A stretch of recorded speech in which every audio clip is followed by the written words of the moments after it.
Hello, welcome to my presentation. Today's presentation is called Is There a Self?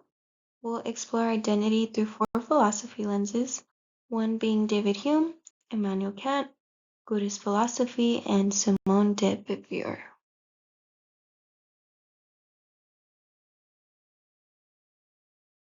Hello, welcome to my presentation. Today's presentation is called Is There a Self?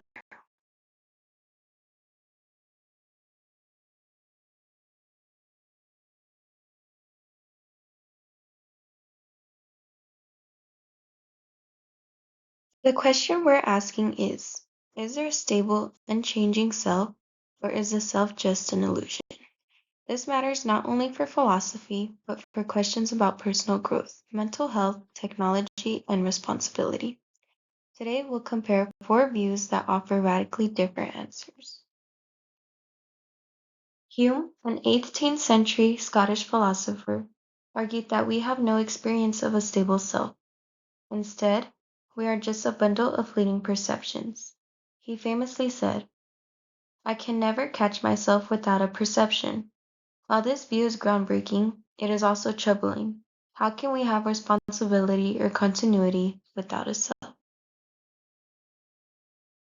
Kant responded to Hume.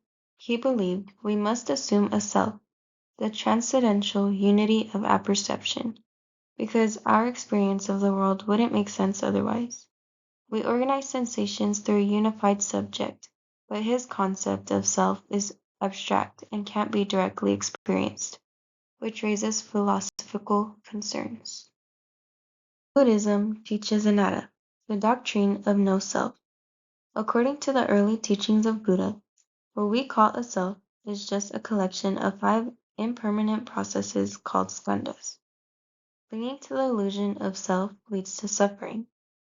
This philosophy has modern relevance, especially in mindfulness practices and therapy. Beauvoir, a 20th century existentialist and feminist, argued that we are not born with the self. We become through action. The self is shaped by freedom, social structures, and personal choices.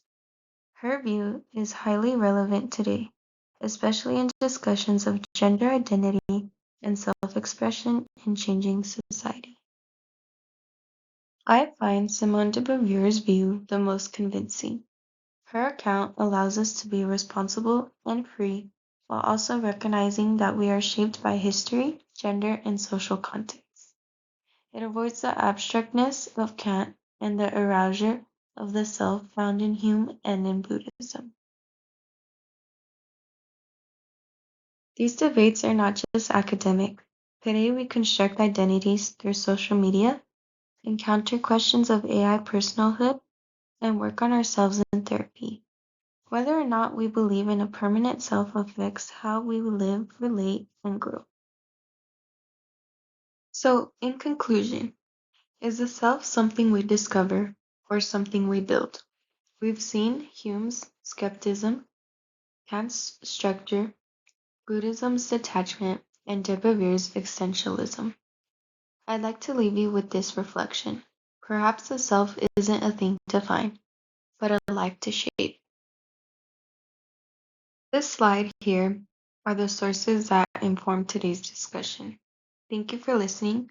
I'm happy to take any questions or comments. Please email me if you have any.